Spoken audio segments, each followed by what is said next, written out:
Hello everybody and welcome back. We just saw last moment take on Team Boston, take the victory in that game, and now we're going right into the round of 32 as we're going to be seeing Team Gelati taking on Meme. Nada, tell us what we're going to see for the second game. I don't have enough fingers to do round of 32, but I have just enough to tell you that Gelati will indeed be fighting not just Meme, but the Meme machine. And they will be brawling it out on Sirona. So let's go and look at what they are playing. Gelati is getting the first pick and also the first ban as usual. First pick gets first ban. And the ban will be Scoop. Counter ban will be Penny Fox. So no Scoop, no Penny. Alright. First pick coming out of Gelati will be Ted McPain. And I am sure we're going to be seeing Edster's Magnificent. Tedris Vile. Ted, you know you love it, Oz. Oh, it's Ted. It's Tetris. Yes. There's not anything to hate about it. I love Tetris. Well. You do. Alright, well, response double pick will be Clunk Scoldier. Super powerful, heavyweight, and lots of damage, lots of CC. Dangerous indeed, especially for Ted. No one retreats. No action hero. Not Ted McPain. And that results in you getting thrown. It explodes. That hurts. Alright. Response from Gelati will be Scree and Coco. So they are actually rolling with their usual Ted, Scree, Coco. We've seen this quite a while, quite a few times now. And last pick for Meme Machine will be Swiggins. So to recap, Ted, Scree, Coco fighting Swiggins, Clunk, Scoldier. You ready? I'm ready. Let's get started. Alright, well, in 5, 4, 3, 2, 1, go. And as I said, this is the magical Gelati comp. Well, this is their favorite comp. This is what they use. This is what they aim to get when they draft. And there you have it, the Tetris Vial. Lovely. And early on, I mean, Tetris is a very powerful upgrade. You're dealing a lot of damage, dealing it from a safe distance where your opponents aren't able to get close because look at this comp. You got a wall, you got a Coco Ball, and then you have someone sniping behind it. You got a wall. I like that. I want a wall at my next comp. Well, then pick a screen and you can have a wall. And a ball coming out, hitting Meme Sky. Meme Sky taking a lot of damage on that exchange. Holy Shift is now going to be assaulted, but it looks like Flush Go-Go is taking a lot of damage in the process as a nice throw comes out from Quas. Oh, wow. So, I kind of am curious to see, because we've already seen a bit of Scoldier in the last match, but a Scoldier Clunk, it's a whole new game when you have something heavy to throw it at. I mean, you throw it straight into that snare, and you suddenly have a turret at disposal, basically. All that damage.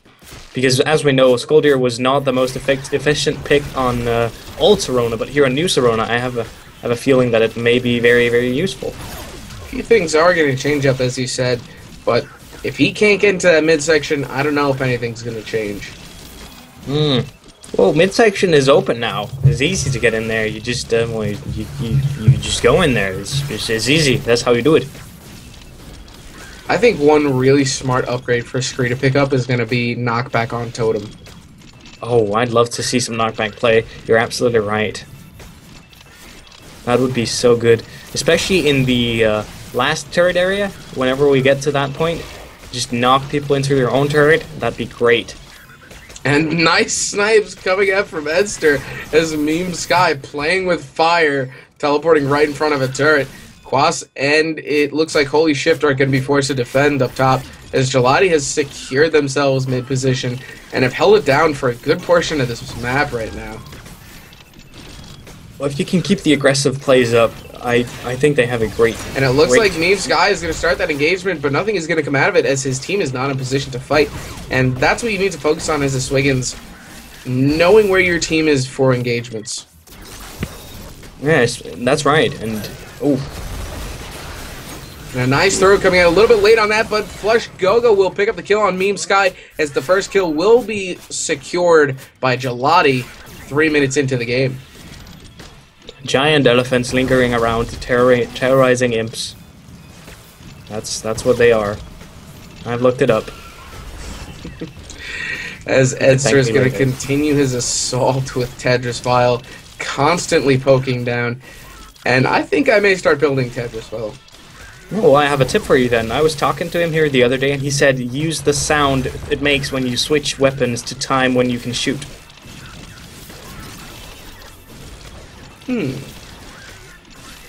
And also be careful with the Party Boy McPain skin as it has a different sound. You may want to get used to that if you like that skin, rather than the Titanium or the, base TED default. Looks like Coolche is going to farm up that midsection as we see Edster try and engage with Flush Gogo up top.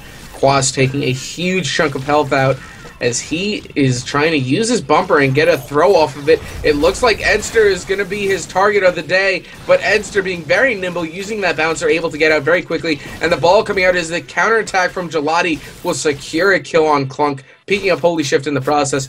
Quas and Meme Sky, the two members of Meme that are going to be forced to defend against that which is Gelati, and Meme Sky dropping the anchor, securing down Screed for a few seconds, nothing able to come out of it, and here we see the push, but look how much damage is being dealt just by Quas in one swift motion. Coolche is going to be forced to go back and get some health, as Edster is going to be the only member of Team Gelati on map now going to defend.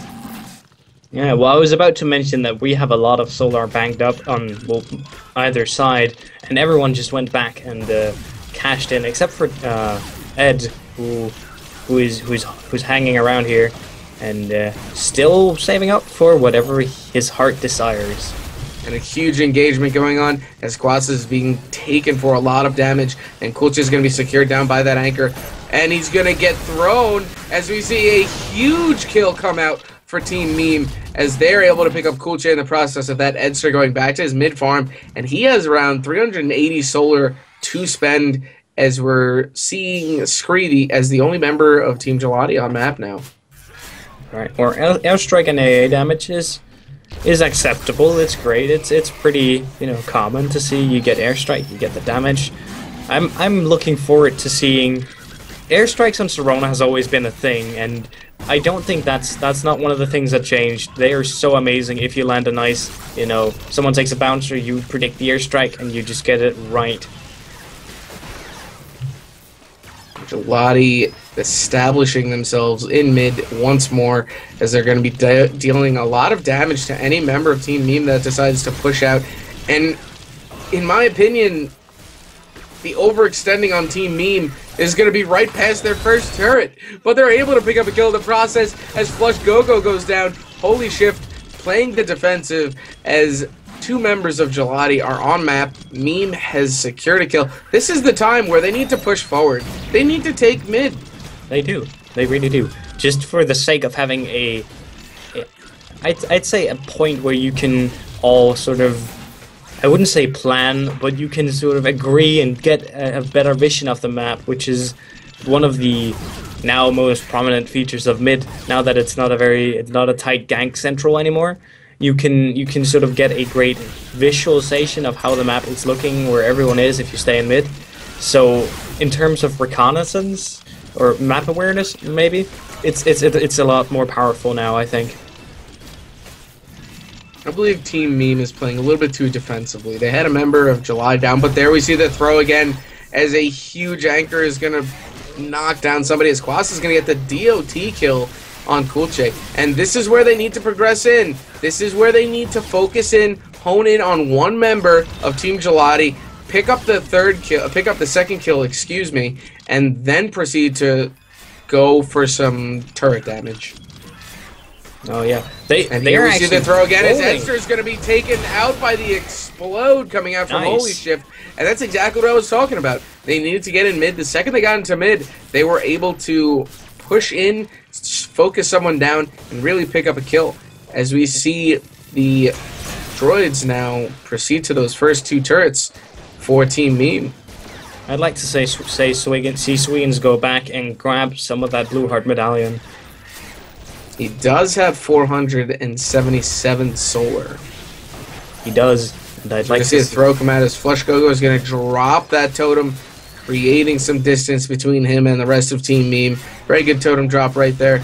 As we're going to see Team Gelati push in and focus in on Holy Shift now. The entirety of Team Meme there to try and get some defense going. The airstrike is going to hit. The ball is going to hit. Meme Sky taking a huge chunk of damage. Flush Go-Go taking damage. Gelati playing very good, able to body block a lot of that damage and hone in, securing safety for Cool J up top.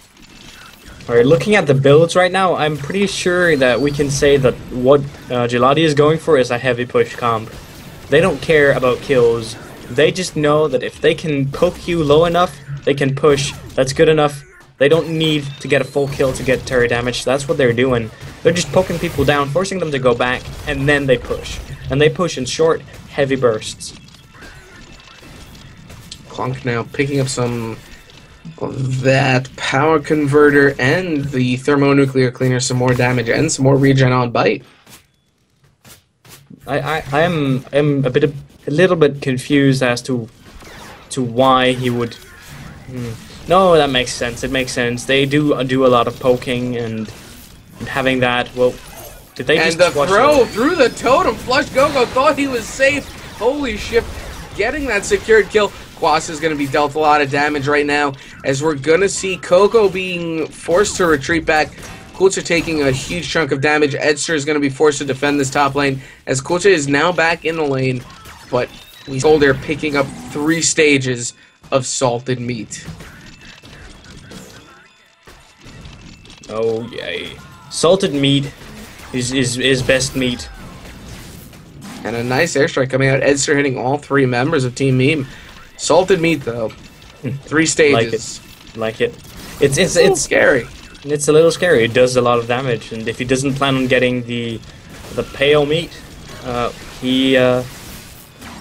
it's the better choice if you don't want to get the big one, or you want to go for range maybe or heal punch, because that way he will get a tiny amount of more damage per hit, but. And a nice throw coming out again as Flush Go-Go is going to be picked up. Holy Shift taking a huge chunk of damage as that airstrike deals an enormous amount, 450. But his regen bite, you know, you said you doubted it at first, and then you realized that it was a smart choice. It makes sense. That's where I'm at, because regen bite, I like to have it in moderation. It's a really powerful upgrade, and it goes well with AA, which was why I was a bit confused, because what Regen Bite allows you to do is do that, you know, tanky, pokey thing, and it would be a really nice sort of change, because they don't really need that much more burst in order to take out, like, we have 2 frail characters, that being, well, Ted and Scree, that they can deal with fairly easily with just a throw and a anchor, and Clunk's explodes is not you know, without We're meaning. actually going to see this engagement right now as Quas takes a lot of damage. Flush Go-Go trying to get that ball, dropping that totem again. And one thing before we continue is just Gelati's comp is very well rounded. You have damage, you have that constant damage, as you said earlier on. That poke is extremely important, but here we see Flush Go-Go being poked out again, and a 750 explode is going to deal a lot of damage, but Kulche will pick him up in the process, and a 1-for-1 exchange on the draw, as Team Gelati making the best out of a bad situation there. That throw was very strong.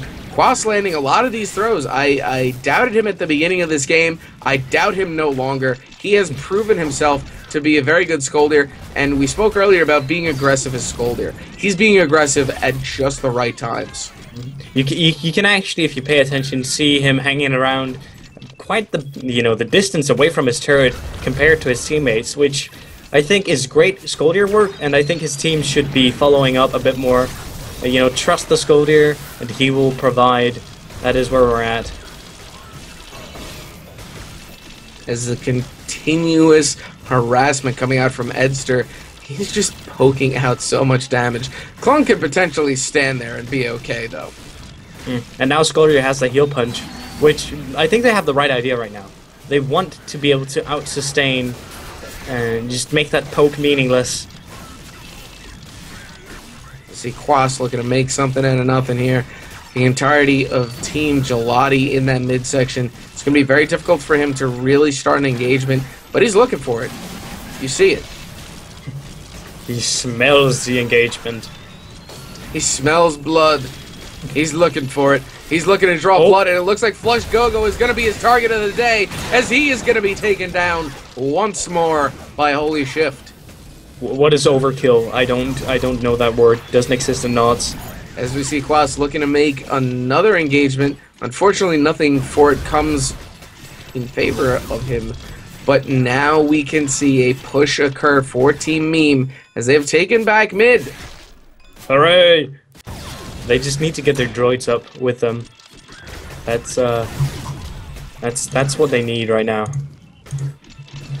I'm actually quite impressed with how much push that's actually been happening for what do you call them, Gelati? Says if Meme Sky is going to go down for Gelati, and that is going to be a nice counterattack on their part, being able to secure a kill in a situation like that. And it looks like they're progressing to try and engage with this huge fight, and the Mist explode on their part. And this is going to be a lot of turret damage, as Edster and Flush Go-Go and Coolchair are going to Pound Town on that top turret. Oh, Pound Town. Once again, we visit you. Population 6. Oh, wow. Well, Boss is forced to get back from that ball knockback. That top turret has been taken out, and it seems as if Gelati have started their second part of this game, focusing on that final turret. There are two parts of a Serona game to me, the first two turrets and the final turret. I think we're gonna... Yeah, well, you are right, actually. It still stays that way. Nice totem. There's this engagement going on as Quas is taking a lot of damage. Edster trying to get the prediction airstrike. Notices that Meme Sky's up there. Is going to be forced to go back as Swiggins is now on the prowl. Quas getting the nice heals off of those droids. But the constant harassment by Edster has been on point this game. Tetris Vial has been so powerful and worked in favor for them for such a long time. It has that. Look at Ed's build. Look at Edster's build. And then look at his money. And then look at his build. Now back to money. Now back to build. His build is now diamonds. As Edster looking for the kill on Quas on top. Quas is out of position. They notice this. But the throw is going to secure safety as Meme Sky coming in as well, landing that anchor. It's impressive when you know what can be done with so little, and then he just stacks up wheelbarrow with the ammo, 3 stages, and some regen to top it off. That's a lot of damage. He just got, what, like, 240 extra damage? On airstrike itself? On plus the airstrike damage Flush already. Go-Go, a lot of damage being dealt as Quas is going to pick up a kill on Flush Go-Go. Edster and Coolchain now forced to defend. This is when they need to go into that midsection, and it looks like the engagement is going to start with Quas once more. He will be able to pick up that health on bottom as Wheelbarrow 690 into mid, hitting Meme Sky and Holy Shift. Holy Shift can easily bite one of those droids, though, and get majority of his health back, as he is a clunk, and his sustain is so... It's impeccable. So it's so great. Coolchain getting poked out by Quas. As we see him try and progress, creating something from nothing. I do believe he did get hit with that airstrike on the way out, so that's going to be a nice chunk of his health that's taken out. And it looks like he was hit. Scree is now back on map, as Flush Go-Go is just poking down Holy Shift. This post-burst comp that we spoke about has now turned into a push comp. I think it always has been a push comp. It's just it has the and look at how much damage is being dealt by everybody right now as Gelati will pick up the team wipe, and they are going to take this final turret, and they're going to try and get some core damage as we see the entirety of them taking out the but they have a wall. They have a wall. What do you care for? They have a wall. They don't Look need at that. droids. That is how you do it. That is how you push, ladies and gentlemen. That is how you do it. You have an HP pool. You can use it. I believe in you. Look at how much they're able to do. And the entirety of Meme is now on their way down. That's not going to be enough, though. They will not be able to get on map. No way they that can is make going that. to be the game. Meme Sky knows it, and he allows Gelati to take the core. Excellent last few minutes of that game. That last minute, very strong plays coming out. And I do want to commend Meme Machine for noticing that, and Quas with those engagements. Very strong engagements, man. I got to say, we've seen this aggressive play style of Skoldier come out, and you knew when to engage, you knew when to disengage, and you were using that bouncer to your advantage for a good portion of that game. And normally we see a Swiggin start with an engagement, but in this case, Quas, kudos to you. Team Gelati, we've seen this comp before. We know how powerful they are. Nada, what could have gone differently for Team Meme? Well, I think rather than looking at the builds, it was a playstyle issue because they did get the kills needed to push up. They feel like they had very little lane presence rather than, you know, being able to defend the turret, because what they should have done is a trick to move your lane up, is to make sure you stay with a droid wave. You defended all three members, you move that lane up, and you can now fight at the middle, making sure you have something pushed. And you don't get into that stage, whoa, they're back at the turret, we must go ahead and defend. So make sure you guard your droids up to the middle, and then you take the fight on there, because if you fight at your turret is going to take damage all the time, and slowly it's going to deteriorate, and you will no longer have a turret. And fighting this comp that specializes in doing just that, they will, I guess you could say they fell into the trap of playing defensively versus a comp like this, which was very dangerous, and which ended up having, you know, it just became too big. They couldn't handle it. That being said, we will take a quick break and be right back as we're going to see 99 Cents take on Barbecue for a third match of the day. An exciting rematch. Love it.